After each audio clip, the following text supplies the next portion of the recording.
vrai que c'est marqué que Yaakov Avinu, pendant 14 années, il n'a pas dormi. 14 ans, il n'a pas dormi. Il y avait parfois, il avait des siestes, micro-siestes. Il s'endort et après, quelques secondes plus tard, il se réveille. Mais il somnolait comme un cheval. Comme on dit, Namnem Kesou, c'est la chaîne dans la Gemara d'Ambrachot, sur David Améler. Il somnole tel un cheval. Mais jamais de son propre chef, il a décidé d'aller se coucher sur une table, ou d'aller se coucher à même le sol, d'aller se coucher dans un lit, ou sur une pierre. Parfois, le sommeil l'attrape, il dort quelques secondes, il se lève, il retourne au front comme un lion. Pendant ces années-là, des 14 ans, il est parti étudier la Torah Gdosha, et on apprend cette chose-là d'un calcul. Dans la Gemara, c'est Rashi qui le rapporte sur Parashat Toldot. Il apporte Rabotai Rashi, une Gemara dans Maseret Megillah, la page 17. Elle dit de l'âge qu'avait Ishmaël quand il est mort, il y a 14 ans d'années qui ont disparu. Ce sont les 14 ans durant lesquels Yaakov Avinu, on ne sait pas qu'est-ce qu'il a fait, il est parti étudier la Torah Gdosha à Yeshiva de Shem Vehever. D'autres veulent dire, on apprend ça d'un calcul du nombre d'années que Yosef Hatzadik n'a pas pu faire la mitzvah de Kivud Avayim envers son père Yaakov Avinu. Mida keneged mida, que Yaakov Avinu n'a pas pu respecter son père, le servir, le chérir pendant les années où il était séparé de Yitzhak, son père. Yosef Hatzadik n'a pas pu servir son père Yaakov, mida keneged mida, mesure pour mesure. Mais, ceci étant, quand on sait analyser un petit peu bien la situation, on voit que c'est pas proportionnel. Yaakov Avinu, combien de temps il a été séparé de son frère, de son fils Yosef? 22 ans. Chazak. Comment on sait ça? Tu dis, du moment où il a été vendu par ses frères, il avait 18 ans. Au moment où il a retrouvé sa famille, il avait 40 ans, quand il était le vice-roi d'Égypte. 40 moins 18, ça fait 22. Pour Yaakov Avinu, il n'est pas ainsi. Combien de temps il a été séparé de Yitzhak? 36 ans. 22 ans qui correspondent 7 ans pour Rachel, 7 ans pour Léa, 6 ans pour le bétail et 2 ans pour les Nessiot, pour les transports, les voyages. Et il y a 14 ans de plus. Comment se fait-il qu'on n'y a pas imputé 36 ans, on ne lui a imputé que 22 ans? Abodaï, 36 moins 22, comment ça fait 14? 14 années, ce sont les années où Yaakov Avinu il a étudié la Torah. Ces années-là, on ne lui a pas reproché. De là, la Gemara de ça nous dit dans Maseret Megillah, Mikal Lomdim, chez Gdolat Talmud Torah, Mikivud Avaim, le limud à Torah il est plus grand que le respect des parents. Ça veut dire que les parents ne peuvent pas empêcher les enfants d'étudier la Torah. Du fait qu'on n'a pas donné à payer les 14 années où il était à Yeshiva de Shem Vehever. Donc il te dit, comment vous savez qu'il avait payé 36 ans et la Vadaï qu'il a étudié 14 ans? Et ces 14 années-là, hein, puisque quand on étudie la Torah, on ne nous reproche pas le manque de Kivud Avaim, c'est pour ça qu'il a pu recevoir que 22 ans de privation de Yosef Hatzadik. Il n'a pas reçu 36 ans comme lui, il avait privé son père Yitzhak Avinu de sa présence. Mes chers amis, après ces démonstrations mathématiques magnifiques, ces calculs d'arithmétique et d'algèbre de qualité supérieure, les chiffres arabes, il faut quand même se demander une koucha de savoir si jamais le limoud à Torah c'est la chose la plus importante qu'il y a dans la vie. Comment ça se fait qu'on apprend un calcul alambiqué de l'âge qu'avait Ishmaël quand il est mort? Que ça n'intéresse pas plus que la couleur de mes chaussettes. C'est-à-dire, ouais, on dit quel âge il avait, Ishmaël, franchement, ben, c'est passionnant de savoir quel âge il avait. Si c'est pour te dire que Yaakov il est parti étudier pendant 14 ans. Ben, tu dis, si jamais tu m'avais marqué un pasouk, méfourage dans la Torah, explicite, ça m'aurait beaucoup aidé. Nous, on fait le tour du monde et on va chercher les enfants d'Akadosh Baruch Hu pour les ramener vers Avinu chez Bashamaïm. On a essayé d'encourager les parents à envoyer les enfants une année après le bac pour qu'ils étudient les Fachot, la Torah, la Kdosha, dans la yeshiva et dans le séminaire. Et il te dit, si jamais on avait un passouk méfourage dans la Torah, voici Yaakov Avinu, il est parti de Beersheba, il s'est arrêté à Shem Vehever pendant 14 ans, et après il est parti à Haran pour aller fonder son foyer, faire sa parnassa, fonder sa famille, se marier. Ben, on serait venus chez les gens et dire, les amis, regardez, nous on est les enfants de Yaakov Avinu, hein? On est les Bnei Israël. Israël c'est Yaakov. Yaakov Avinu il est parti, il te dit, pendant 14 ans. Vous ne pouvez pas laisser l'enfant là-bas, le maaser de 14, ça fait combien? 1,4. Tu te dis 1 an et 4 mois là-bas, ça fera plaisir. Tu te dis, Rabotai, 1 an et 4 mois, tu ne peux pas le laisser là-bas étudier la Torah Gdosha. Tu dis, son ancêtre, Yaakov Avinu, il a étudié pendant 14 ans. Laisse-lui le maaser de 14, Rabotai. On serait facilement, ça serait passé crème, comme on dit chez nous. Tu viens là-bas, tu lui dis, on va étudier une année, c'est très bien. Rabotai, non. On nous a masqué l'épisode fondamental et fondateur de la vie de Yaakov Avinu. Ma péché Radavar. C'est la première question. La deuxième question, comment se fait-il que Yaakov Avinu est parti étudier tellement d'années?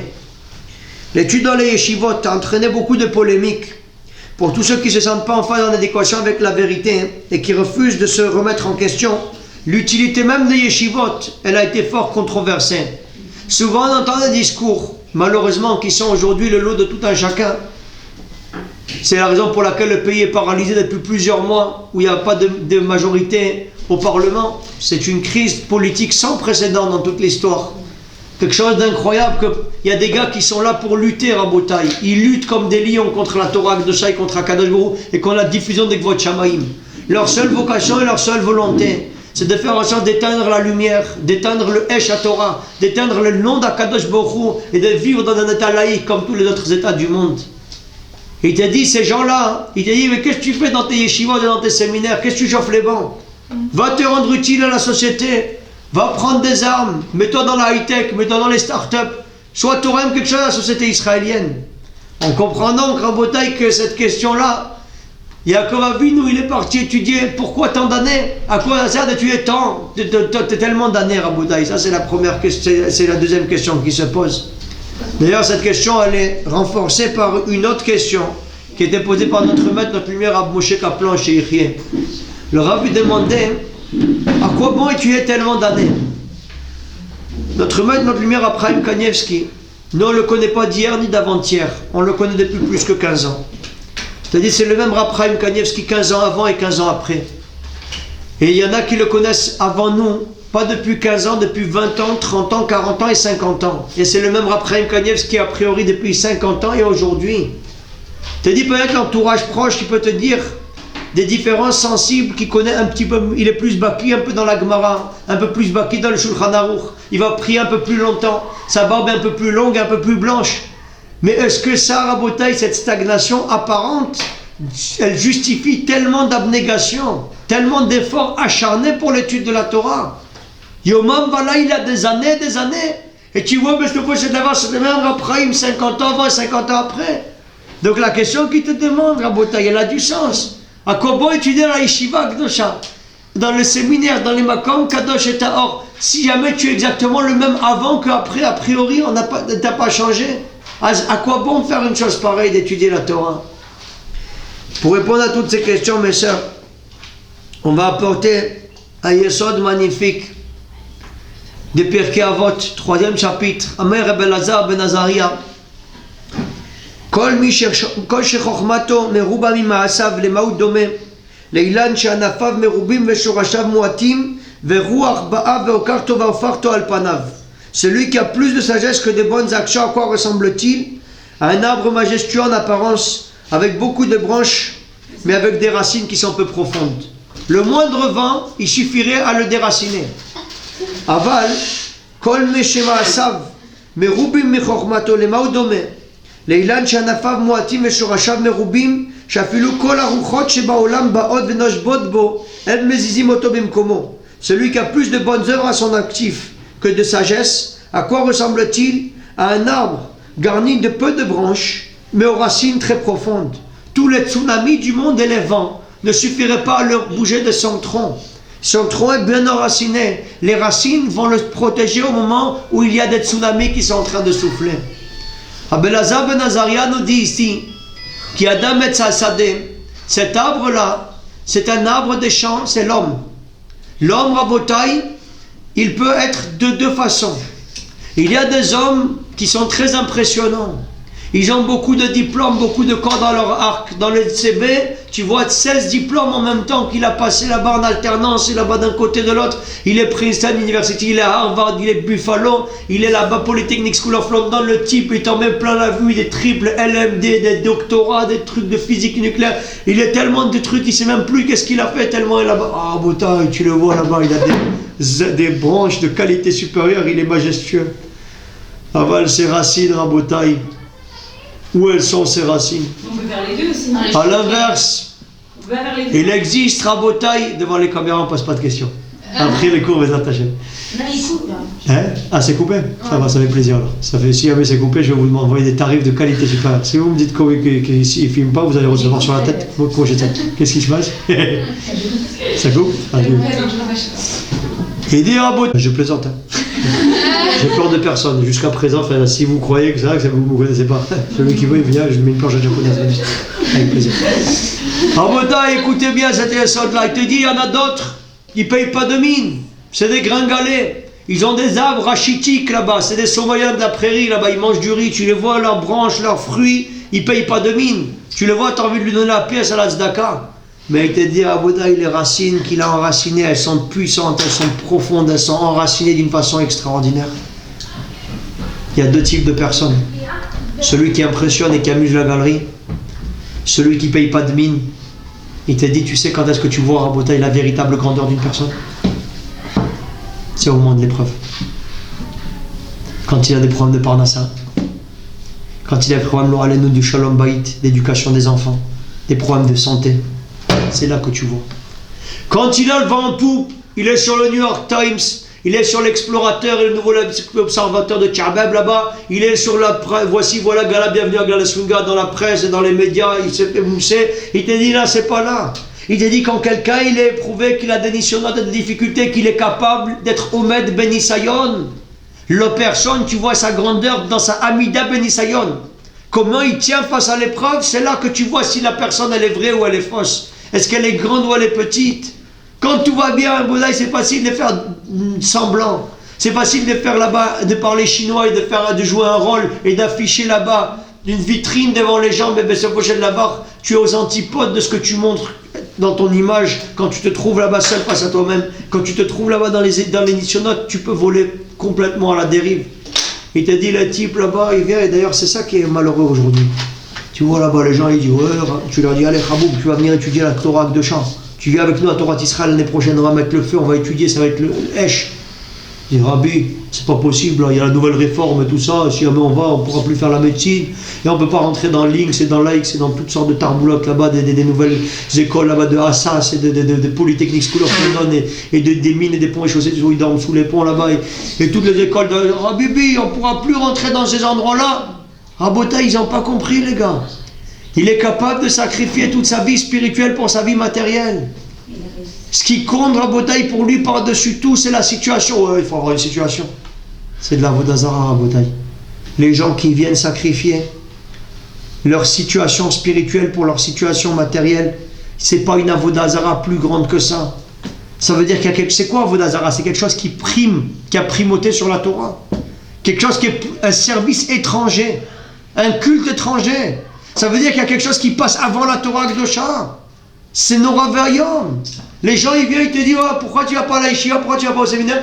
Ouais, Khaboub, je dois partir en classe prépa là-bas. Il te dit, les types, ils peuvent atterrir à l'ESSEC, à l'EDEC, ils peuvent partir à l'EN, ils peuvent partir à Lille. Je connais des gars, ils sont à Lille, Rabouda, tu peux devenir un Mr. Freeze à la Macom quand tu vas là-bas.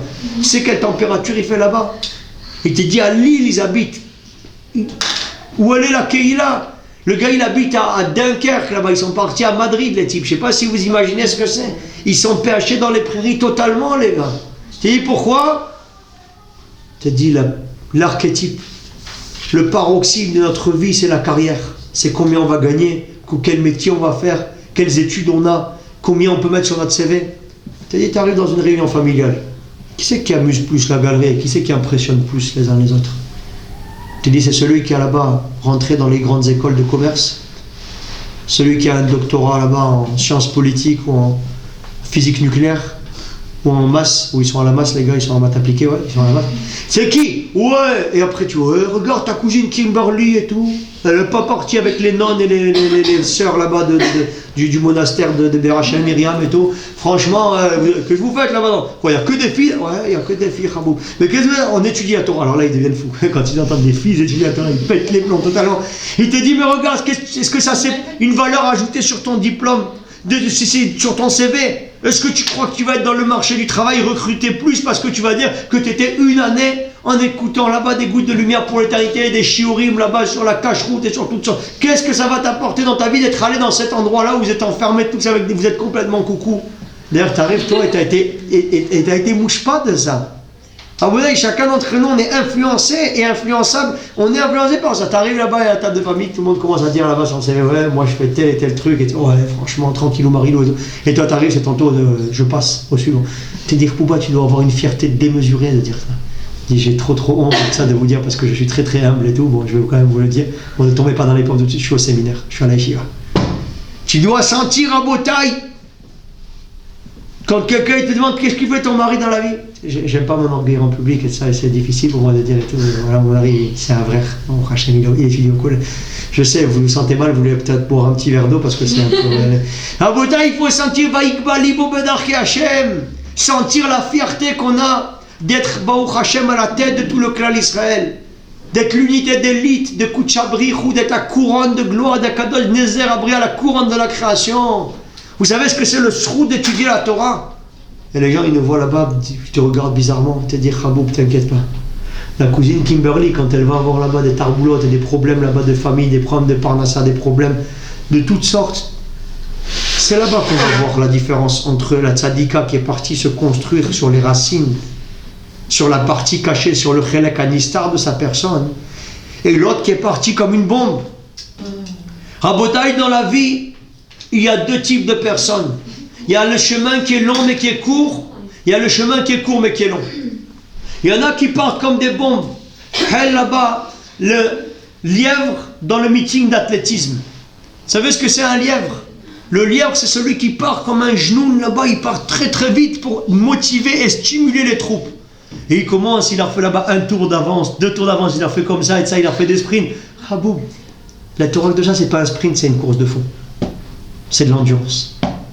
Il y a des gars qui sont partis comme des bombardiers, même dans la Torah aussi, c'est la même chose. Il y a des gens qui sont partis comme des bombardiers dans la vie.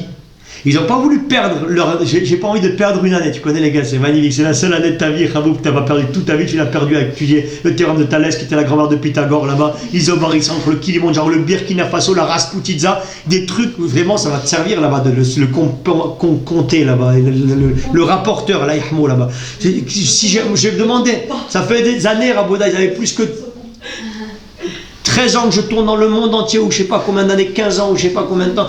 J'ai jamais vu un type qui s'est resservi de son compas. Jamais dans ma vie. Je le dis, si je vois un type qui a le compas sur lui, je lui donne là-bas les gouttes de lumière pour l'éternité. La prochaine édition, je la mets à son nom. Voilà. Je t'ai dit, Rabotaï, je peux on n'a pas envie de perdre une année. Mais qu'est-ce que tu perds, Yajnoun? Tu es en train de faire le chemin qui est long mais qui est court. Il y a le chemin qui est court mais qui est long. Il y a les gars qui partent comme des lièvres, après tu le vois, il a le point de côté, il se tient sur le côté, il dit « Ah, Rabibi !» Et toi tu lui fais 2 tours, 3 tours, 4 tours. Et il dit là-bas la fontaine, dans le lièvre et la tortue, rien ne sert de courir, il faut partir à point. C'est la même chose pour nous, mes sœurs. C'est la même chose pour chacun d'entre nous. On doit sentir que les années qu'on est en train de passer, c'est les années maintenant qu'on est en train de poser les bases de toute notre vie. C'est les années où on est en train de jeter les fondations de toute notre entité, de tout notre être, de toute l'essence qu'on va avoir, de tous les enfants qu'on va avoir, du mari qu'on va avoir, des midotes qu'on va être métag, de toutes ces choses-là qui sont méprisées par la société. Mais quand ils se trouvent dans la situation difficile, ils finissent Tarzan et Cheetah sur les branches en train de manger des bananes comme des singes. Ils finissent comme des cerfs-volants sans fil, ils se perchent dans les prairies totalement. Mais les gens par contre qui ont investi sur ce chemin qui est long mais qui est court, ceux-là ils sont refaits à Boudaï. C'est-à-dire ce chemin-là qui est long mais qui est court. Ça ressemble à quoi hein? Rav Yosef Ben Natan, notre maître, il nous disait un machal. Imagine-toi un type, il est venu le gars, il a voulu faire en sorte de inviter à la maison un réparateur pour la machine à laver qui est tombée en panne.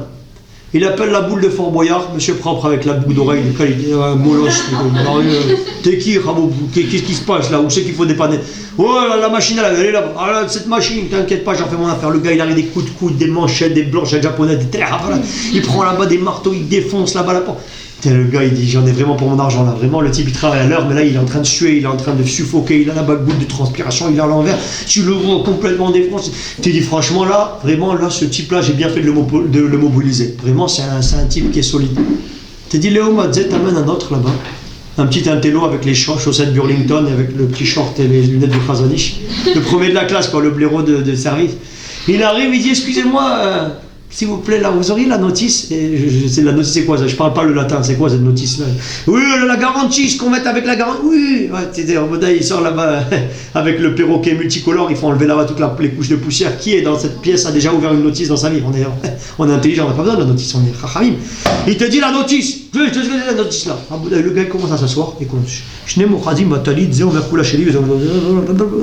D'après le bizarre de l'écu latéral, l'écu distant. L'autre Aboudaï, au bout d'une heure là-bas, qu'il est en train de voir, en train de lire, il dit excusez-moi, vous pouvez pas me faire un petit narnar là-bas, un ici pêche de qualité, ça me fera.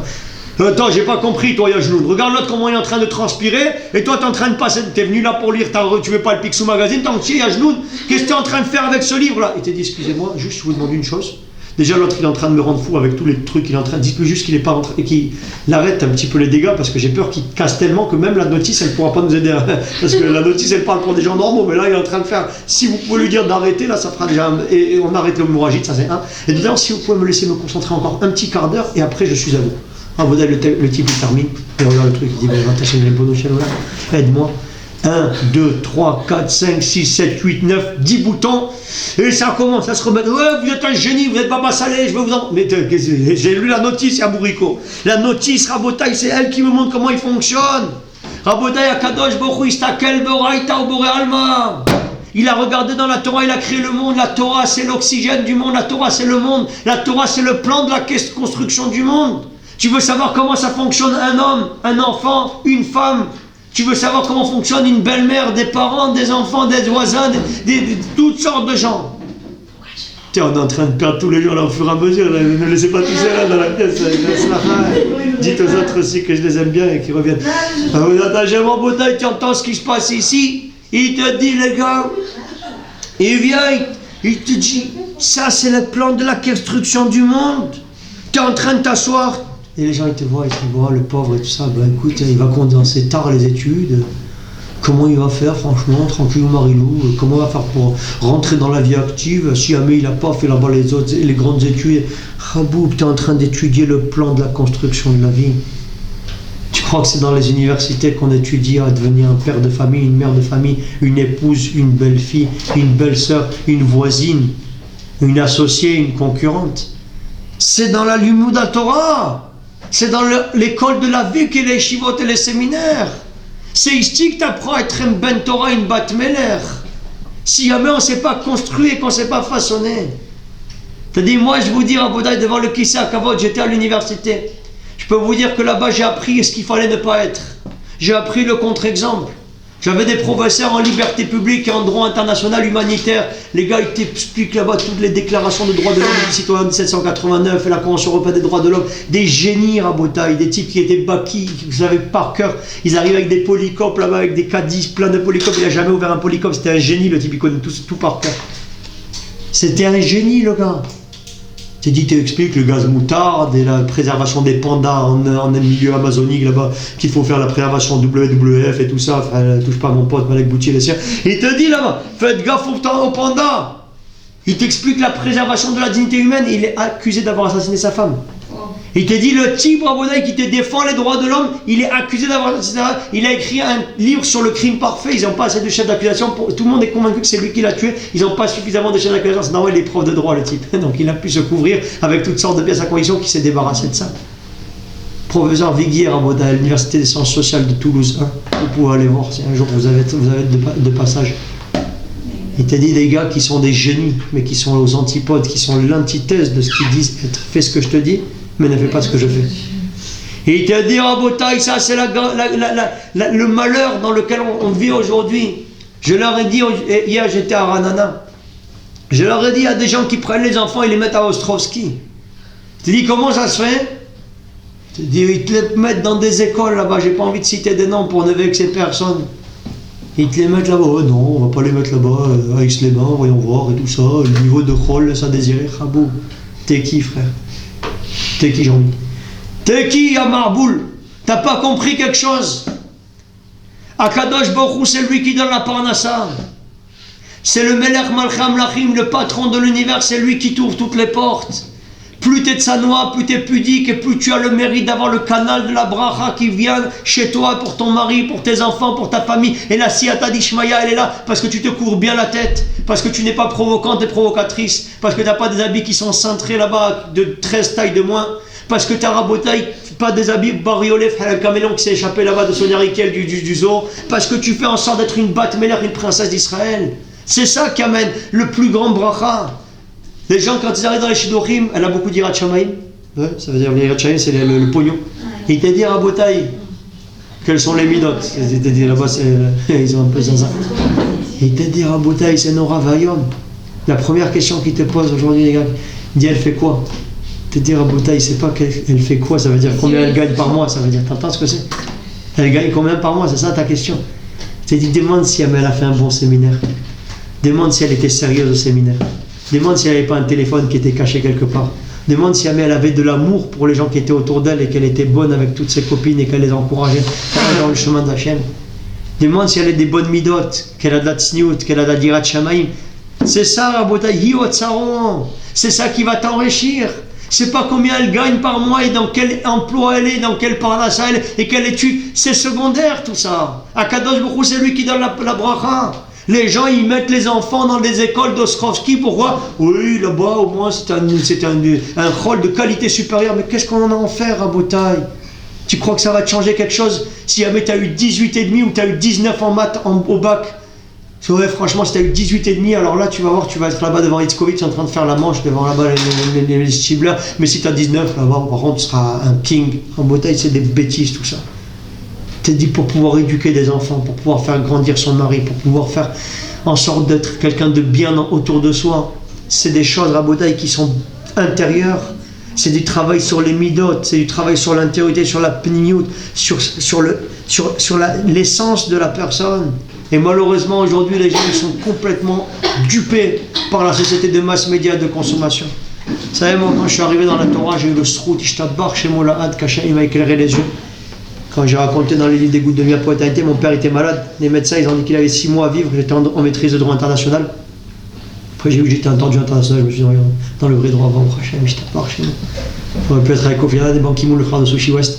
Et je suis avec les tzadikot de Ber Rachel Myriam et les tzadikim de Torah d'Israël. Et on fait rayonner la Torah dans le monde. C'est un srout Rabotai chez Enke Dugmato, qui n'a pas son semblable. Tu as dit, mon père, il était malade. Les médecins, ils lui ont dit 6 mois. J'ai donné ma vie pour Hachem, pour sauver papa. Il a vécu 6 ans. J'ai vu des miracles avec mes yeux. C'est bientôt l'ascara de mon père. D'ailleurs, vous êtes invité pour le gala de la Fondation pour un monde meilleur le 29 décembre. Vous nous ferez un grand plaisir à Ketari, Madame des Bronx. Ça va être le feu. T'es dit à Botaï. Je vous disais, c'est l'ascara de mon père à la Vacha Zot Hanouka, pratiquement. C'est le lendemain de l'ascara. Il t'a dit, je suis arrivé là-bas. Je ne savais pas un mot. Je ne savais rien du tout. Je ne sais pas ce que c'est, ni l'araméen, ni rien du tout. J'arrive là-bas. J'étais comme un Indien dans la ville. Je suis arrivé avec un caméléon de son Arikel, moi c'est avec une chemise Paul Smith de Nazit Color Benetton, là-bas multicolore, un singe qui s'est échappé du zoo. Il faut voir comment ils m'ont accueilli, comment on m'a aimé, comment on m'a chéri, comment j'ai été reçu par des gdolim. Je me suis assis avec des lions de la Torah. Mon maître, ma lumière, il badait les Chayek Tovim, le Rab Reman Toledano. C'est le Chavruta de Maran Arachar, 30 ans il a étudié, il s'est assis avec moi à la maison, j'ai étudié avec lui tous les jours à la maison pendant des heures et des heures. J'ai reçu la Torah des Gdolé Israël. Je me suis demandé, Ribono Shalom, comment j'ai mérité? Comment moi j'ai eu, le grain de sable, la poussière qui n'existe pas, j'ai eu le srout de me tenir face à ces océans de lumière. Avoda, la réponse elle est très simple. Je te dis, ils ont vu eux dans la Scala, malheureusement à Aroura qui a détruit le monde avant la Shoah, dans l'Europe de l'Est. Après la Shoah, dans les pays du Maghreb, qu'on a voulu troquer l'héritage plurimillénaire de la Torah de Shah contre des balivernes du sphère profane.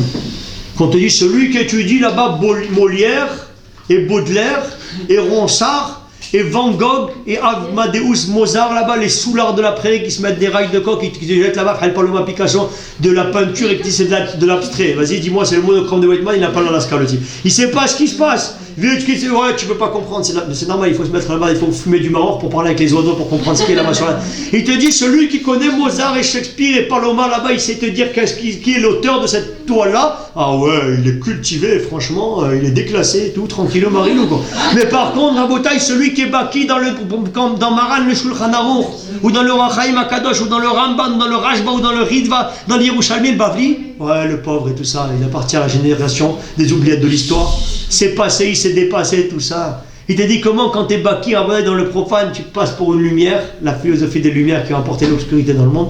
Et quand t'es baki dans la Torah et tout ça, tu passes pour un type à l'ancienne. Il y a beaucoup de gens qui, malheureusement, à cause de cette thèse, de cette théorie, à cause, Rabotaï, de ce venin qu'ils ont fait rentrer, à cause de cette idée fallacieuse et mensongère, des gens qui ont délaissé les bancs de la yeshiva pour aller s'adonner à des vies futiles, pleines de vide et vides de sens. Te dire à Rabotaï, ces gens-là, ils sont allés s'adonner parce qu'ils sont en train de penser au projet de carrière. Tellement de gens et de frères à nous. On raconte le sabbat de Novardok. Rav Yosef Yoizel Novardok, que c'était un ébéniste au début. Vous savez comment sa vie elle a basculé? Un jour, il se trouve dans le train avec Rabbi Israël Salanter. Rabbi Israël Salanter l'interpelle, il lui dit, dis-moi, qu'est-ce que tu fais dans la vie? Il dit, moi je suis ébéniste. Je lui dis, je t'ai pas dit qu'est-ce que tu fais quand tu perds ton temps, qu'est-ce que tu fais de ta vie, quel maseret étudies, quel traité tu fais, quel mishnayot étudies, quel moussard, quel sefer, Messiat Yesharim, qu'est-ce que tu fais? Et Rabbi, j'étudie de temps en temps et tout ça. Ça et là, pauvre Echam. Je lui ai dit, je peux te poser une autre question? Il dit, oui. Je lui ai dit, combien d'heures tu travailles dans la journée? L'esclavage égyptien de Wall Street, entre 10 et 12 heures à peu près. J'ai dit, dis-moi, combien de temps tu vas vivre? Il dit, Rabbi, vous êtes en train de mettre le slimane. Vous mettez l'Aïnara et tout ça, on est des Marocains, on veut pas, ne me dites pas une chose pareille. Vous allez me jeter un sort, je vais transformer en crapaud ou en poudre et tout ça. Qu'est-ce que vous faites de moi? Et il dit, j'espère, Rabbi, je vivrai jusqu'à 70, 80, 90 ans. Il dit, j'ai pas compris. Je te dis, pour pouvoir tenir 90 ans, tu investis 12 heures de ta journée. Et pour tenir l'éternité, tu penses que tu peux te contenter de ça et là? Très hafalas, on appelle ça en Rabotaï. Il a entendu cette parole-là, il a pris la clé, il l'a mis sous la porte, il est rentré dans les yeshivas, il n'en est jamais sorti. C'est devenu le sabbat de Novardok, Rabotaï, qui a fait des yeshivot, plus que 30 yeshivot en Europe. Il a fait fleurir le désert.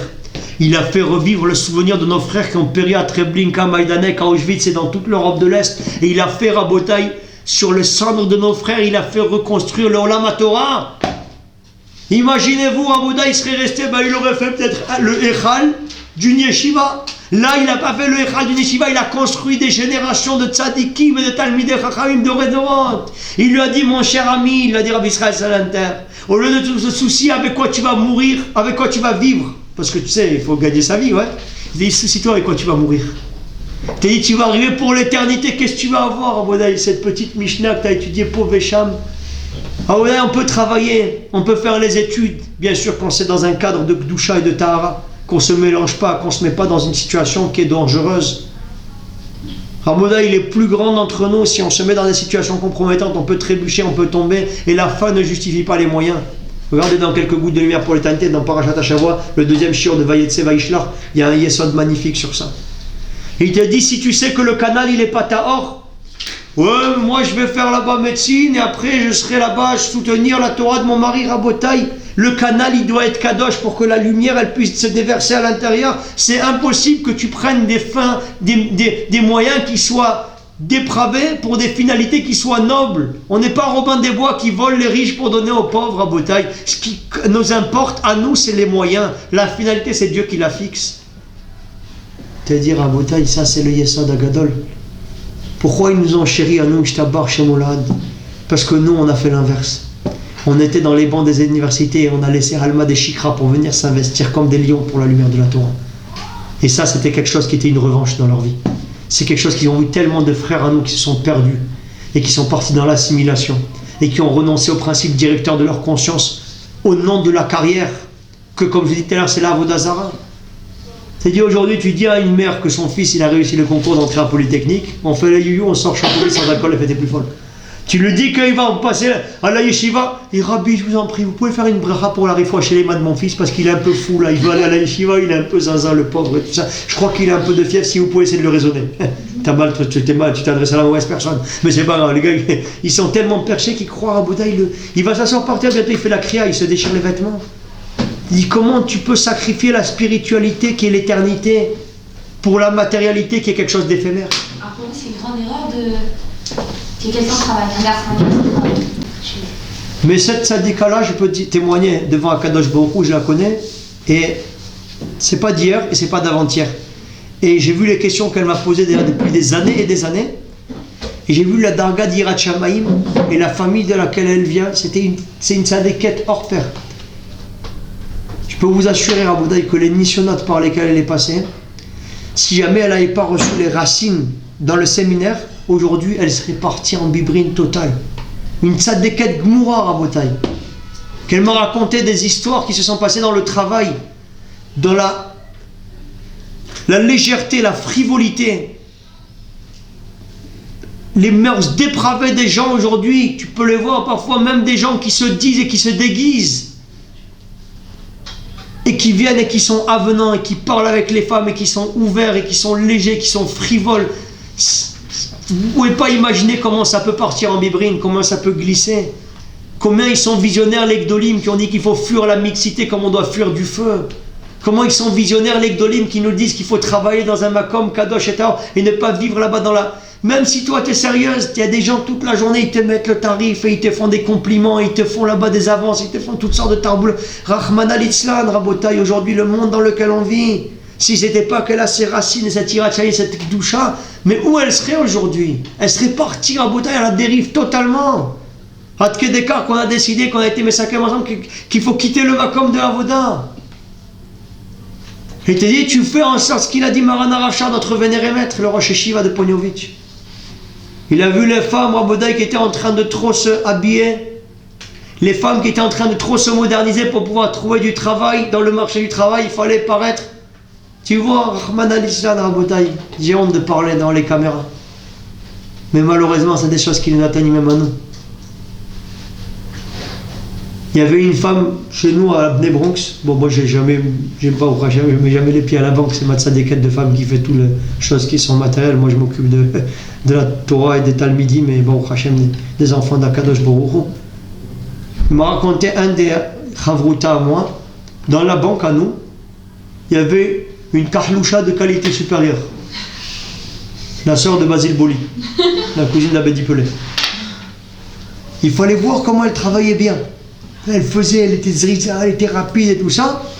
Au bout d'un certain moment et tout, ils ont dit, dis-moi, où c'est qu'elle est passée celle-là? C'était bien et tout, en plus. Ouais. Il dit, elle a été renvoyée de ça, comment ça se fait? Elle ne correspondait pas au standing de la présentation qu'il faut avoir quand on est dans le comptoir d'une banque. Bnei Bronx sera bouteille. Mais laissez-la nous. Au contraire, on est très content de l'avoir avec nous. C'est magnifique. J'ai dit au contraire, moi on n'a pas de problème de Yetzera, on est tranquille. Il te dit, Raboda, il t'enlève là-bas, celle-là, pour te mettre un bolide qui vient là-bas avec une chevelure de Johnny Jumper, Hedel Shuder floral parce que je ne vois rien. Elle dit, ouais, tranquille, Marie-Lou, là-bas, t'es qui, frère? Qu'est-ce que t'es en train de faire ton dégradé de tchabem? Cache-toi, Yamzroba. Laisse-nous garder notre Gdusha et notre Tara. Comment tu veux que nos enfants étudient la Torah quand tu vois là-bas des gens qui vont des Pritsut, Gmoura dans la rue? Quand il y a des gens qui sont Rahman al-Islam, on est encore une fois, je vous dis, dans un monde Noravayom. Il te dit le monde du travail aujourd'hui, c'est un monde qui est tellement dangereux. C'est pour ça que les Gdolé Israël, ils demandent aux filles à Rabotai d'essayer de faire le maximum pour être dans le monde de l'éducation.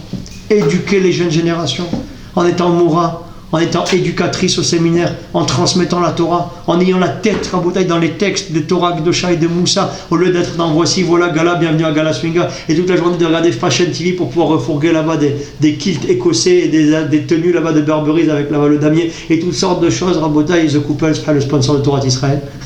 Il te dit, Rabotai, au lieu de faire ça, il te dit, mets ta tête dans la Gdusha pour que tes enfants ils soient baignés de cette avira de Gdusha et de Tara. Je crois que je vais ouvrir là-bas un séminaire pour les formatrices qui vont enseigner. Je vais être milliardaire avec la publicité que je vais vous faire là. Je crois que tout le monde va s'inscrire chez moi l'année prochaine. Et te dire, c'est une bonne idée de qualité. Là, je vous dis. de former là-bas des gens. Aujourd'hui, on a tellement besoin de rabbiniotes, de femmes qui vont donner des cours, des shiurim, qui encouragent là-bas ces gens qui ont soif de Torah, de Shah. Mais tu te mets dans un makom qui est... Tu peux glisser en une seconde. Tu vois la tête qu'ils ont, ils t'enlèvent là-bas la femme sous prétexte qu'elle jure avec la bonne. Mais au contraire, on est où là aujourd'hui? Il te dit, les gens, ils ont ni foi ni loi. Ils arrivent, ils font des avances, ils se parlent, ils se tutoient.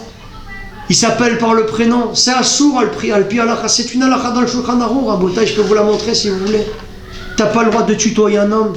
T'as pas le droit de tutoyer une femme. T'as pas le droit d'appeler par le prénom. T'es qui? T'as gardé les poules et les chèvres ensemble ou quoi? C'est quoi cette proximité-là? T'as dit, moi parfois il m'appelle là-bas, allô Yankel, je dis, mais t'es qui frère? Je te raccroche directement. Elle m'appelle là-bas, elle croit qu'on a gardé les moutons ensemble là-bas. Mais t'es qui pour me parler quoi? T'es qui pour m'interpeller par mon prénom? Il y a Marboula. T'es dit, mais t'es qui? Tu dis, on se connaît d'où?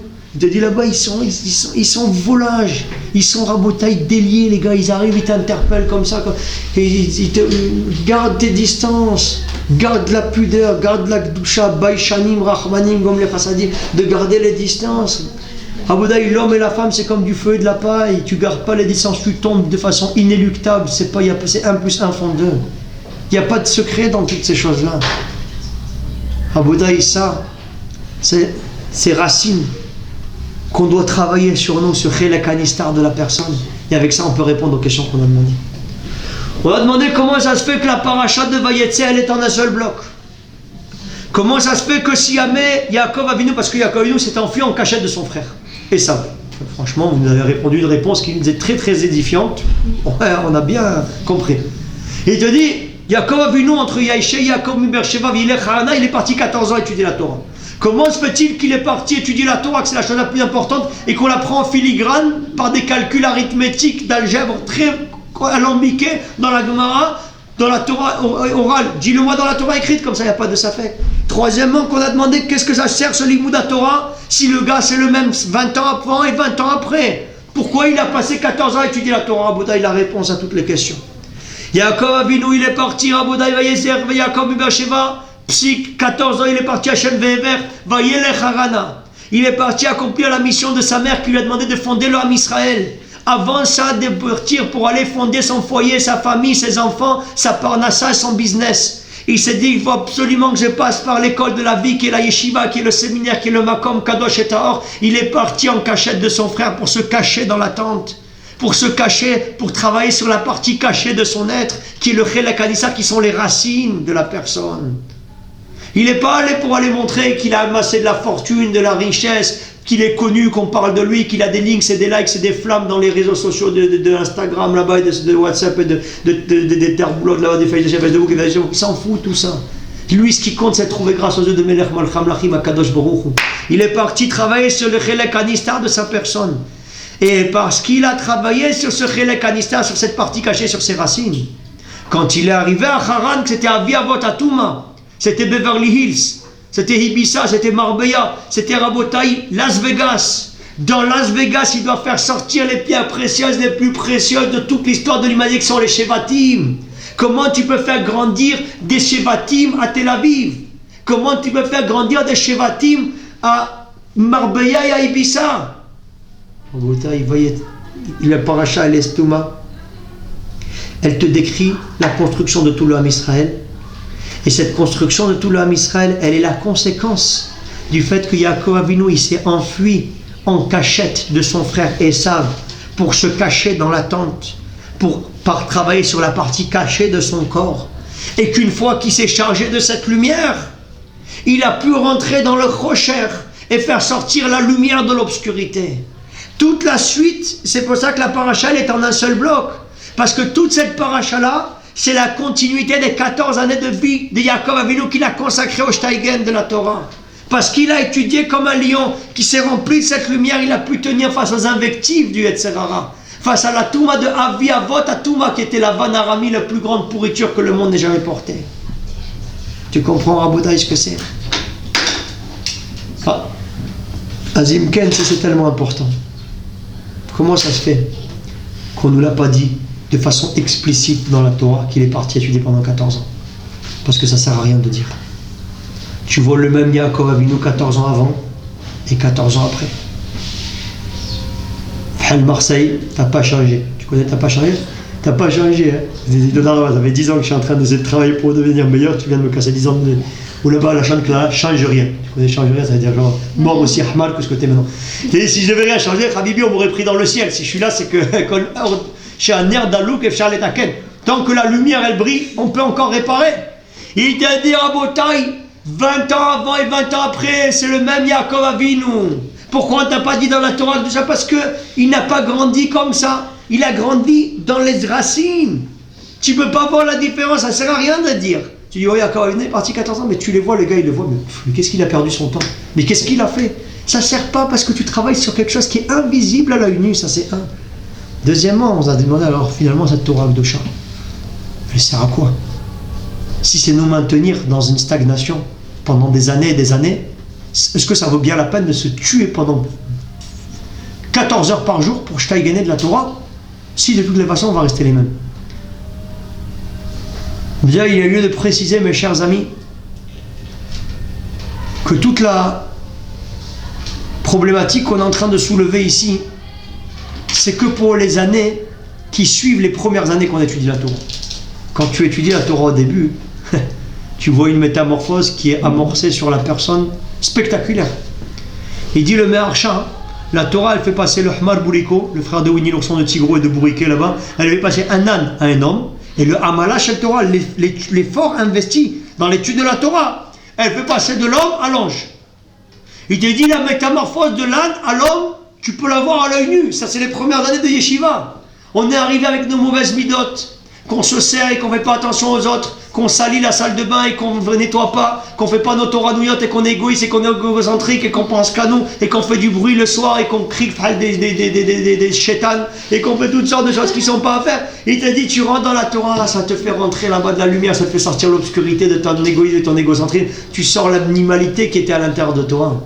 Il te dit à ce moment-là, c'est sûr qu'il y a une métamorphose qui s'est opérée. Mais après que cette métamorphose s'est opérée, tu as l'impression que tu stagnes. Tu stagnes. Mais il te dit le Chazonish, il y a des gens, mes amis, tu as l'impression que c'est des hommes et c'est des anges. Et là, à côté de toi, c'est un malach. Ça, c'est quelque chose qui est invisible à l'œil. C'est quelque chose que tu ne peux pas voir avec tes yeux. On te demande, mais attends, mais ça sert à quoi de rester 14 ans dans cette yeshiva-là, dans ce collège, en train d'étudier et de répéter, et te dire à Botaï, tu sais à quoi ça sert? Tu grandis pas comme ça, tu grandis comme ça, tu grandis dans le sol, tes racines elles sont en train de se développer.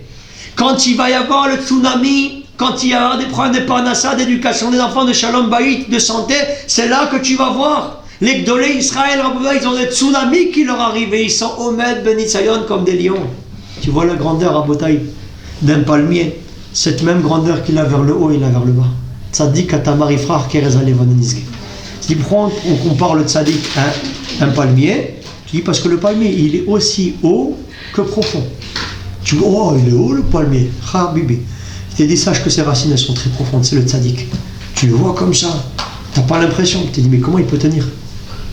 Je t'ai dit, quand t'entendant parfois, les gens ils se viennent chez nous. Moi, mon Rav, le Frima, il m'appelle le Kotel Amaravi. Tous les gars, ils ont des problèmes. Oui, priez pour nous, Rabbi, et faites ci, allez chez le Rav Chaim Kanievski, et dites-lui ça, et dites-lui ci. Et celui-là, il prend d'éducation, et celui-là, il prend avec l'enfant qui a écrit dans de Barracuda, et l'autre, il a le Timo et Pumba là-bas, un sanglier. Et l'autre, il en prend avec sa femme, et l'autre, il en prend avec son mari, il te tombe dessus de tous les côtés. Tu te dis, Raboudaï, mais comment tu peux tenir? Prête-toi des antidépresseurs, mets-toi là-bas des rayons, je sais pas, fais quelque chose, fume du marron, bois du. Comment tu peux prendre toi des petits verres de manzana dans le nez et prends-toi de la vodka en pomme, je sais pas, fais quelque chose. Comment tu peux tenir face à toute la détresse et toute la douleur du monde? Raboudaï, c'est très simple. Je te dis, c'est les racines, c'est les dapim de Gemara, c'est les mishnayot, c'est le moussar, c'est le limud Torah qu'on s'est mis chez moi dans les kolélim pendant des années et des années, qui font qu'au moment des nishonot on peut tenir et qu'on a la force. Moi je vous dis, par les moments par lesquels je suis passé, je remercie Meler Olamim. J'aurais été à l'ONU aujourd'hui, j'aurais été là-bas dans les relations internationales, j'aurais été avec Kofi Annan et Ban Ki-moon, le frère de Sushi West, j'aurais été Raoulaï perché dans les prairies, j'aurais pu tenir face à tous les missionnautes qu'on a passés dans notre vie. Akadosh Baruch Hu, il est témoin à Botaï. C'est là-bas le Hamala Shel Torah. C'est ces racines-là. C'est ce Chelek Anistar qu'on a travaillé, pas quand on était sous le feu des projecteurs et que les gars ils te connaissent, quand tu es tout seul dans le Beth Midrash et que tu steigen pendant le jour et pendant la nuit, que tu essayes de lutter comme un lion pour comprendre les sodotes de la Torah et t'approcher d'Hachem et faire sa volonté et essayer d'aller vers Akadosh Baruch Hu. C'est ça qui te tient au moment dénissionnante. On n'a pas assez des épreuves, Rabotaï, que sans la Torah aujourd'hui on serait perché dans les prairies. Tu vois, le pauvre et tout ça, il aurait pu être à l'ONU aujourd'hui, regarde où c'est qu'il est à Bnei-Bronx, pas au Hachem, mon frère. Si j'étais pas Rabotaï aujourd'hui à Bnei-Bronx, où je serais, je serais pété des piles, je serais devenu fou. Des épreuves hautes qu'on a, Rabotaï, dans la vie d'une personne, que sans ces racines-là, tu peux rien faire. Et la paracha, elle continue. Et il lui fit un rêve. Ça fait 14 ans qu'il n'a pas dormi en Rabotaï. La première nuit, il a dormi dans le Makom Kadosh de Bet Kocha Kodashim. Il va faire un rêve. Voici le rêve de l'échelle. Que l'échelle avait les pieds posés par terre et la tête, elle arrivait dans les étoiles. Malach Elohim, Olim Veyordimbo. Et les anges de Dieu, ils sont en train de monter et de descendre. Ah voilà, cette échelle-là que Yaakov Avinu, il a fait le rêve. C'est l'échelle qui symbolise l'homme. On doit avoir les pieds posés par terre. Mais notre tête, elle doit arriver dans les étoiles.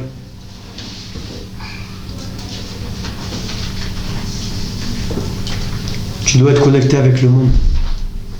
Avec la matière. Avec le sphère profane. Avec les choses qui sont des besoins bassement matériels. Mais ta tête, elle est avec Akadosh Baruch Hu. Est-ce que tu sens que tu es une boniche de qualité supérieure de portugaise de Conchita Martinez qui est en train de préparer la tchoukchouka, le zalouk, la kfitsa saraouia, la kfitsa msouya, et que tu te sens comme une femme de ménage qui reçoit 50 shekels de l'heure? C'est le salaire qui te sera réservé dans le monde futur. Ou est-ce que tu sens que tu es en train d'être choutaf avec Akadosh Baruch Hu dans mitzvah tassé de Raïta de Zachor et Yom HaShabbat le Kadesho, que tu fais une mitzvah de la Torah Rabodaï de Tme'aneg et Shabbat notim no machalab lo metzarim, comme elle dit la Gemara dans Shabbat Afkoufiutet. On lui donne celui qui fait là-bas le kavod au Shabbat, qui dépense pour le Shabbat, qui investit, qui se fatigue pour le Shabbat. Tu sauves tes enfants qui shmera Shabbat et les shmereni. Il te dit plus que les Juifs ils ont gardé le Shabbat, c'est le Shabbat qu'a gardé les Juifs. Ce Shabbat Kodesh, cette avira magnifique que tu mets chez toi à la maison, cette odeur nifla'a, elle peut te ramener des enfants qui se sont perchés dans les prairies et qui ont été aspirés dans le tsunami du monde, de tous les amim, zrobim qu'il y a dans les rues aujourd'hui. Il te dit, il va ressentir l'odeur de la srena là-bas, du tchoulunk là-bas, je ne veux pas dire du gefilte fish parce que ça, il va s'enfuir plus vite. Il te dit, tu vas sentir une odeur de qualité supérieure des chalotes. Il va venir, il va dire, attends, mais qu'est-ce que j'ai laissé là? Qu'est-ce que j'ai laissé? Je suis marboule ou quoi? J'étais dans le Gan Eden, j'ai pris le Geinam. Il va revenir par le sroud des chalotes de sa mère, par le sroud de l'amour de sa mère, par le sroud de la Yirat Shamaim, de l'ambiance, des chansons de Shabbat. Tu es en train de faire quelque chose dans ta maison, tu fais sponja. Encore une fois, soit tu te prends pour Conchita Martinez, finaliste de Roland Garros en 92, soit tu te prends pour une Bat Meler, et tu sais que aussi le Kohen Gadol, il faisait aussi sponja dans Bet Kocha Kodashim. Moi aussi, je suis en train de faire la sponja chez moi, c'est un Bet Amigdash. Grâce à ça, il y a le Shalom Baït. Mes enfants sont à la maison, ils n'ont pas envie de traîner dans les rues. Ils sont là, ils sont protégés, ils sont gardés, ils sont proches des parents, ils sont proches de la famille. Tu as tes pieds qui sont posés par terre et ta tête qui est dans les étoiles. Ah ouais, il ne faut pas avoir les pieds dans le ciel. Il y a des femmes qui sont devenues tellement de sadicotes aujourd'hui, qui sont spirituelles et qui veulent nourrir les enfants avec des teilim. Le petit il est en train de pleurer, c'est en train de chemise mort, le David. Chaboum, donne-lui des trucs de qualité là, des trucs consistants et tout. Je t'ai dit, les gars, ils sont des illuminés là-bas, ils vivent là, fleur bleue, ça, ouais, tranquillou, Marino, Habibi, il est malade, prends-le là-bas, fais les teilim, amène-le chez le docteur, tu dois voir le miracle.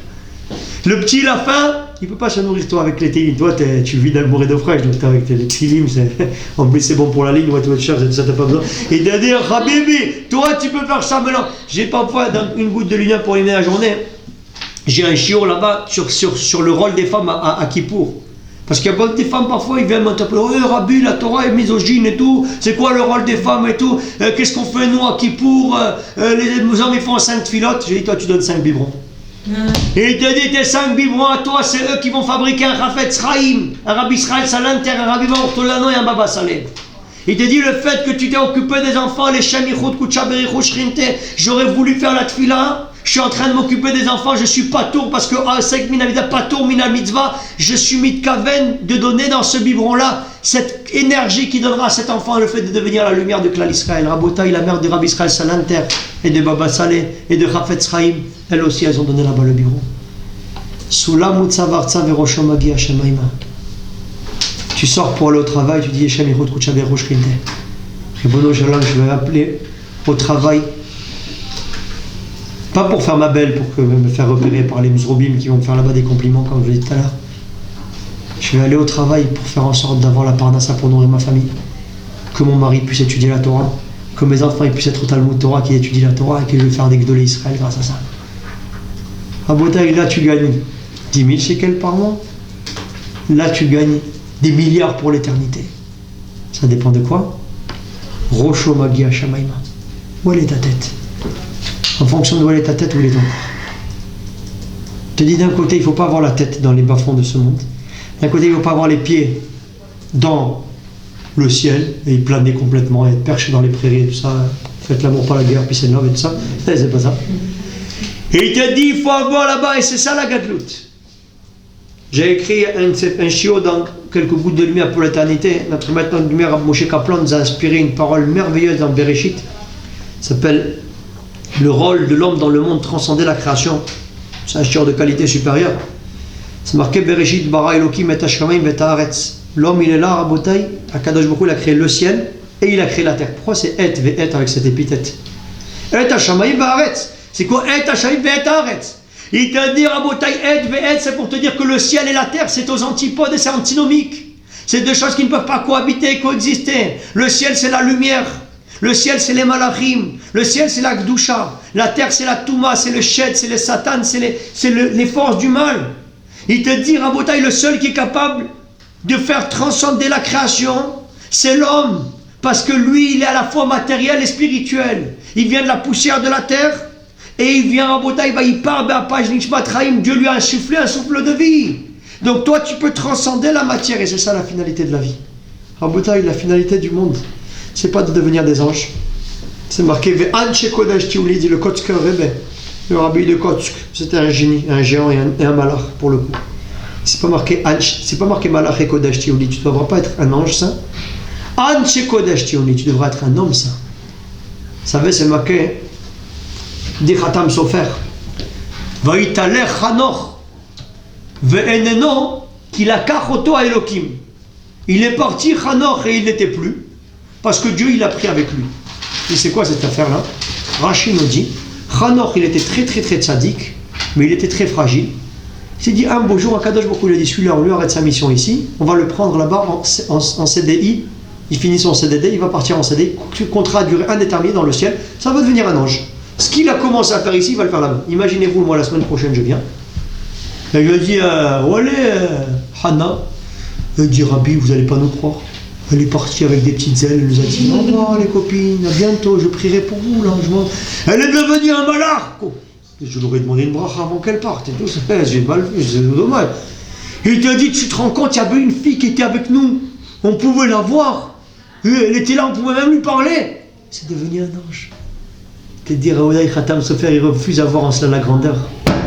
Et Avraham Avinu Rabota, il n'est pas devenu un ange, il était un homme qui était un ange. Il a sanctifié la matière, il a fait monter tout ce monde bassement matériel et il a mis toute sa vie au service d'Akadosh Baruch Hu pour approcher les enfants d'Avinu Sheva Shamayim. Tout son argent il a mis pour faire la parnassa, Achnasat Ochim, l'hospitalité, il ramène des gens, il les convainc que l'incédé de Dieu, il essaye de les rapprocher, de les aimer, de ne pas les juger, de les chérir, de les rapprocher d'Akadosh Baruch Hu. Et Sarah, de la même façon, avec la Messirut Nefesh qu'elle a fait, ils sont restés des hommes qui étaient des anges. Ça c'est la gadlout.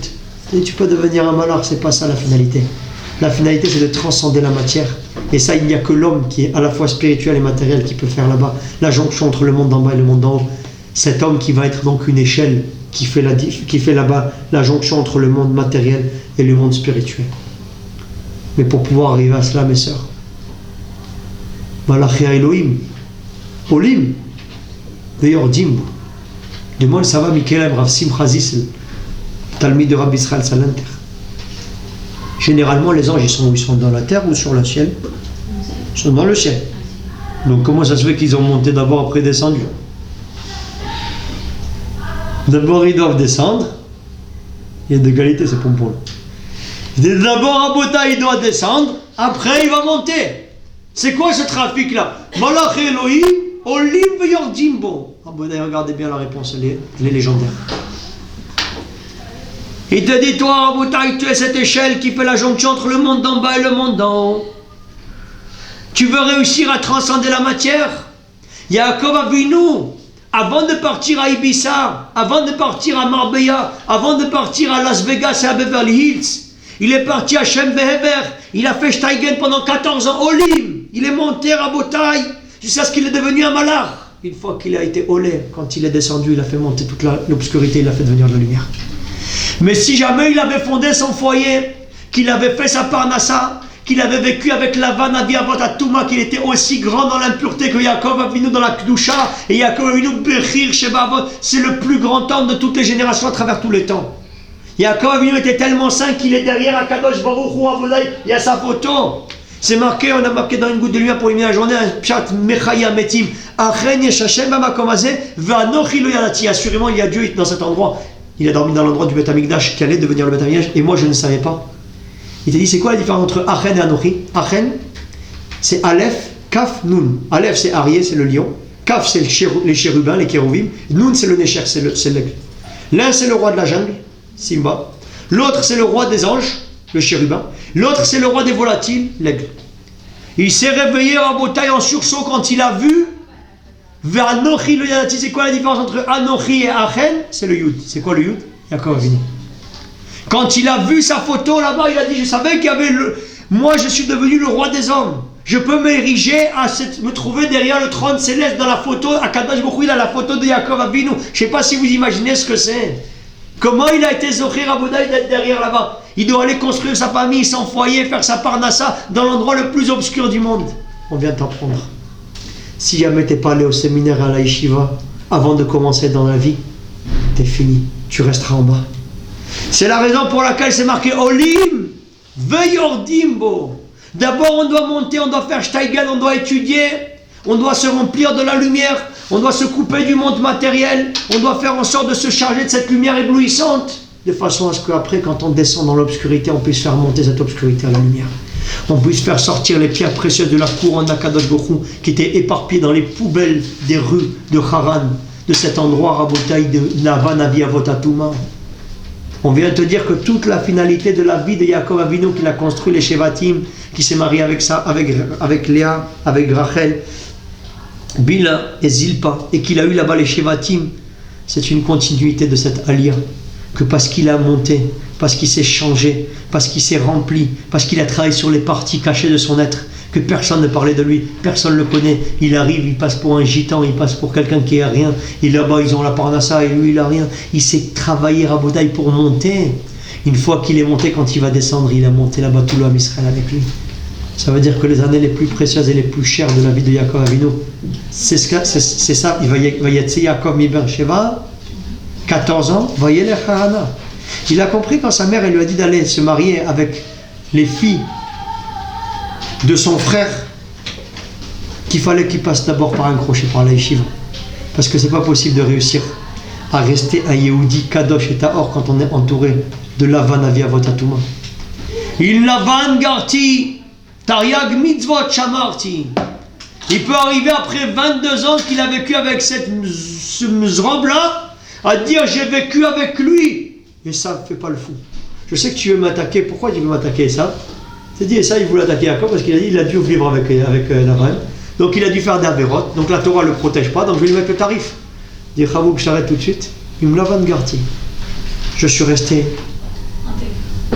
entier, intègre, naïf, 100%. Par quel mérite? Tu sais, quand je me suis enfui en cachette, je me suis caché dans une tente. J'ai étudié la Torah. Vous m'avez tous pris pour un fou. C'est ces années-là qui m'ont donné la force de pouvoir résister à toutes ces agressions, à toute cette influence, à toute cette touma. Alors fais gaffe et tiens-toi à carreau. Là, j'ai lu un chat où j'ai entendu un chat magnifique, quelqu'un m'a dit cette semaine. T'as dit Lavan, il savait, et ça, il savait très bien la force de la Torah. Quand il a vu qu'il lui a pris là-bas l'échange du droit d'aînesse, l'échange des brachot, c'est marqué que Esav, il est mitnachem. Oh, Habibi, je suis très énervé contre Yaakov Avinu. J'ai hâte et je suis impatient que papa il va mourir. Comme ça, je pourrai très vite me venger contre lui. Tu dis, Rabotaï, ce Esav là, c'était un Mizrob. Tu dis, qu'est-ce qu'il en a à faire que Yitzhak Avinu, il est vivant ou qu'il n'est pas vivant? Tu dis, il a envie de se venger. Je ne pense pas qu'il a les midotes nécessaires de faire abat, d'attendre et tout ça, que Yitzhak Avinu. Il est fou de rage. Il a pété les plombs complètement. Et maintenant, il dit, bah attends, j'ai hâte que mon père il meure. Tu vois vraiment le kibbutz légendaire qu'il avait. Ça. Enfin, on dit, il avait un grand kibbutz. Il espère juste que son père il va mourir, comme ça il va pouvoir tuer son frère et se venger contre lui. C'est beau. Et Avalar Sheloye, il t'a dit, qu'est-ce qu'il a fait? Pourquoi? Écoutez bien le pshat. J'ai entendu là, je ne sais plus au nom de qui, mais il est déclassé ce pshat là. Écoutez-le bien, il est incroyable. Écoutez-le. Il t'a dit, quand on est en deuil, Chas v'chalila, on a le droit d'étudier la Torah? Non. Il te dit, celui qui est Avel, Assour Bedivre Torah, pourquoi? Parce que Pikoudi Hashem Yeshari, mais ça m'élève. La Torah, elle réjouit le cœur, et celui qui est en deuil, il n'a pas le droit de se réjouir. Et il te dit, c'est quand qu'il va mourir là-bas notre père, comme ça Yaakov Avinu il va arrêter d'étudier la Torah, et puisqu'il aura plus son bouclier, je pourrai lui mettre le tarif. Attendez, vous voyez ce pshat, il combien de milliards ils vont? C'est du lourd ou pas? Il te dit du fait qu'il aura plus là-bas la Torah qui va le protéger parce qu'il n'a plus le droit d'étudier, à ce moment-là il sera vulnérable, il sera emporté, je pourrais là-bas me venger. Mais il savait très bien que si il se chauffe contre Yaakov Avinu quand il est en train d'étudier la Torah, il n'a aucune chance. Parce que la Torah c'est la vie. C'est marqué, hein? Quand Yaakov Avinu, il s'est sorti de tout ce qui s'est sorti et qui s'est réveillé là-bas de ce rêve, tout de suite il a voulu apporter là-bas un korban à Kadosh Baruch. Qu'est-ce qu'il a fait comme korban? Menachot, il a voulu apporter là-bas de l'huile. Demande les commentateurs, d'où il avait cette huile? Vous savez que Eliphaz, Mizrob d'Eliphaz, c'était le fils de Esav. Il a été mandaté par son père pour tuer Yaakov Avinu. D'un autre côté, il a grandi sur les genoux de Yitzhak. Donc il est pris entre deux feux. Il dit d'un côté, c'est mon oncle, c'est un Talmid Chacham et c'est un tzaddik, et moi j'ai reçu une éducation qu'il faut respecter les rabbanim. D'un autre côté, j'ai la mitzvah de Kibud Avaim. Vous ne savez pas que quand là, on te dit de faire contre Akadosh Baruch Hu, il n'y avait pas de mitzvah de Kibud Avaim. Comment je vais faire? Yaakov Avinu, il dit, je te donne une technique. Tu vas me prendre tous mes biens, tout mon argent, et c'est marqué que Ani Nirshav Kemet. La Gemara dans Nedarim a dit que le pauvre, il est considéré comme s'il est mort. Donc tu diras à ton père, tu vas tuer. Qu'est-ce qu'il a fait en Boda? Il a pris là-bas tous les habits, tous les trucs et tout ça.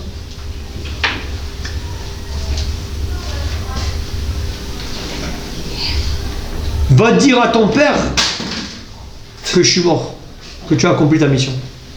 Qu'est-ce qu'il lui a laissé? On a demandé qu'est-ce qu'il lui a... Donc je vous ai demandé une question, je vous ai demandé d'où elle vient cette huile. Il t'a dit l'huile. C'est bizarre qu'il avait de l'huile, puisque l'autre il lui a pris tout ce qu'il avait. Il lui a laissé qu'une seule chose, un bâton. Un bâton, c'est ça la seule chose qu'il lui a donné. Il va retrouver par la suite Esav. C'est un dialogue que... Il dit Yaakov, dis-moi quelque chose. Qui sont ces enfants avec toi? Tu dis, ben, comme ce que vous avez dit tout à l'heure, on ne parle pas l'anglais, on parle le français. C'est quoi tout ça? C'est mes enfants. C'est quoi cette question-là? Qui sont ces enfants-là? Tu crois que c'est les enfants du voisin? C'est mes enfants à moi. Okay. La question que Esav lui demande, écoutez-la bien mes sœurs. Comment tu as pu avoir le srout d'avoir des enfants des braqueurs avec des papillotes de qualité super et les bambas dans la poche qui n'ont pas là-bas ni la Game Boy Pocket ni la Game Cube là-bas ni le Mzrop Phone qu'on leur donne à 4 ans pour se débarrasser de leur éducation? C'est l'iPhone qui va faire leur éducation. Comment tu peux avoir des enfants qui ont la Shekhinah sur le visage, qui ont l'air d'être nés à Bnei c'est à Sheharim, alors qu'ils ont vécu à Viavot à Touma avec la Bana Arami? C'est ça la question. Qui sont ces enfants qui sont avec toi d'Aïnou? Comment tu as fait pour avoir des enfants aussi incroyables alors qu'ils ont vécu dans un environnement tellement hostile? Qu'est-ce qu'il lui répond à Botaï? Ki bemakel, ki ima makel azé, avarti, non, ki bamakel mechila, ki bamakel, avarti et taillard de nazé. Un peu par contre de terre, c'est ça le passouk. Qui bemakel, avec le bâton, j'ai traversé le Jourdain. C'est quoi le Jourdain, Rabbi? C'est toutes les épreuves. J'aurais dit une fois, hein, dans un shiur que j'ai dit dans beaucoup d'endroits en Europe, je me rappelle, j'étais à Aix-les-Bains, moi aussi. J'aurais dit si jamais il suffisait d'avoir un bâton pour réussir l'éducation de ses enfants, des majorettes, tu dis on n'aurait pas ouvert là-bas une usine de gouttes de lumière pour l'éternité, on se serait fatigué, on se serait reposé un peu la voix, on ouvre une fabrique de bâtons, on gratifie chaque parent de bâtons, et avec ce bâton-là, ils vont réussir l'éducation. On sait très bien que l'éducation au bâton, si c'est le bâton là-bas de terre, des macottes marocaines de qualité, ça ne marche plus aujourd'hui. De quel bâton il parle? C'est quoi ce bâton-là? Si jamais ça suffisait d'avoir un bâton pour réussir l'éducation, c'est quoi? C'est une baguette magique? Tu lui fais comme ça, il va devenir un sadique et tout ça. Tu viens avec le bâton, tu lui caresses la tête. Avant qu'il dorme, 3 fois par jour, tu lui fais manger quelque chose avec. C'est quoi, Rabotaï, ce bâton-là? Ce bâton, c'est, regardez bien, il dit là-bas, les Rishonim, qui bemakel avarti et taillard de nazé. C'est quoi bemakel? Le bâton, Rabotaï, de Yaakov Avinu, à l'intérieur de ce bâton, il y avait de l'huile d'olive. Il est dit qui bamakel, ce qu'il y avait à l'intérieur du bâton. Avec ça, j'ai surmonté les nisyonotes et les épreuves. Et j'ai eu le sroud d'avoir des enfants de tzadikim. Parce que quand j'étais chez Lavan, pendant 22 années, j'ai étudié la Torah Akdosha pendant les nuits. Avec cette huile d'olive qui ner mitzvah et Torah or. C'est cette lumière-là qui m'a fait passer tous les nisyonotes et toutes les épreuves. Il dit, comment tu as fait pour avoir tous ces enfants de tzadikim et de ça, qui bemakel, avarti et taillard de nazé. Avec ce qu'il y avait à l'intérieur du makel, avec cette huile d'olive que j'ai étudiée Yomam Valay avec pendant les nuits, j'ai étudié cette Torah Akdosha. C'est ça qui a fait que mes enfants ils sont restés des malachim et des tzadikim. Vous entendez, messieurs, qu'est-ce que c'est ce Soulamut Savartsa Verosh Magia Shalaima Malach et Elohim Olim Beyordim Bo qui s'est monté pendant 14 ans chez Ve'ever. Que la paracha elle est fermée parce qu'il est parti en cachette pour travailler sur la partie cachée. Ces années qu'on passe à la yeshiva et au séminaire, messieurs, c'est les années les plus précieuses et les plus magnifiques qu'on aura dans toute notre vie. Je voudrais vous dire quelque chose pour terminer ce shiur. Moi, je vous dis, ce shiur-là, chaque fois que je le dis, il est le prina Chadesh Yameinu Kekedem. Moi, pour moi, c'est, je pense, le plus beau livre, le plus beau shiur de tout le sefer. C'est une sikha Rabotaï. Elle est fondamentale. Je ne comprends pas comment nos amis qui nous voient là-bas dans la caméra, vous allez bien, comment vous venez pas au yeshivot et au séminaire après avoir entendu ça. Franchement, je ne comprends pas. Quand tu comprends la portée du Limoud à Torah, quand tu comprends l'importance que ça a pour les fondations, les premières années de notre vie, Rabotaï, elles doivent être de Torah. D'abord la Torah, avant tout la Torah passe avant tout. Rien ne vaut la Torah c'est la vie. La parnassa, Kadosh Baruch Hu, il la donne. C'est Dieu qui donne la parnassa. Tu dis comment tu vas sacrifier là-bas la Torah Akdosha pour la parnassa? C'est complètement incongru.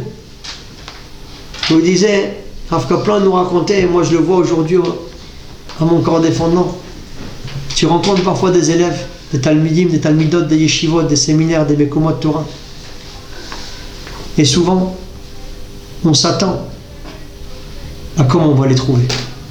Est-ce qu'ils vont être des grands tzadikim, des très grands tzadikim, des moitiés de tzadikim, des quarts de tzadikim?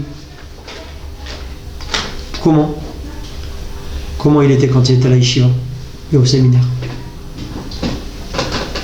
Est-ce qu'il était régulier?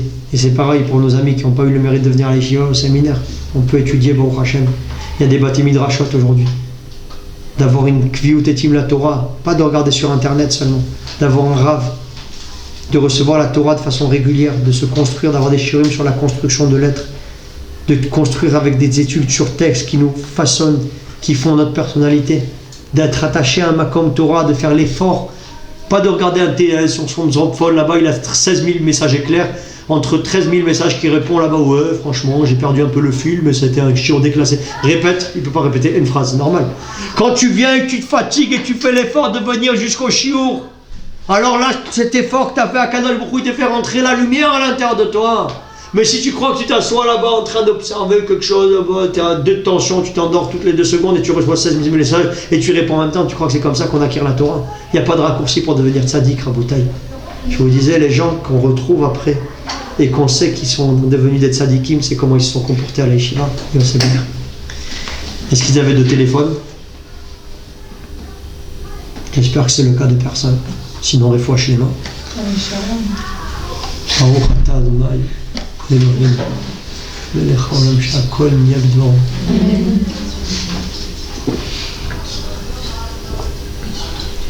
Est-ce que tu as une double vie? Est-ce que tu vis mi-figue, mi-raisin, mi-carpe, mi-lapin? Est-ce que devant les amis tu montres, ou devant les rabbanim, tu montres une certaine apparence? Et c'est Cendrillon là-bas que ça redevient là-bas la citrouille. Est-ce que tu as vécu, Rabotaï, quand tu étais à la yeshiva et au séminaire de façon entière et intègre? Est-ce que tu t'es mis au Mam Valaïla et tu t'es donné à corps perdu pour la Torah, sans filtre? Je parle pas du filtre avec le téléphone, parce que celui qui n'a pas le filtre avec le téléphone, il est mort, c'est bien sûr, vous m'avez compris. Mais sans filtre, que tu viens ici et tu vas pas commencer avec une carapace. Tu dis, ouais, le rabbi, c'est la Torah de Bnei Bronx, nous ne sommes pas tout à fait d'accord avec lui, voyons, il est un peu zinzin ce rabbi-là. Oui, c'est vrai, c'est la Torah d'Israël, je jure que c'est la Torah d'Hong Kong et la Torah de Bnei Bronx. Ça veut dire que chaque endroit dans le monde, il a sa Torah, c'est magnifique. Les intermittents du spectacle. Le Emet, il est un, la Torah, elle est un, c'est Akadosh Baruch Hu, Echad Ushmo Echad.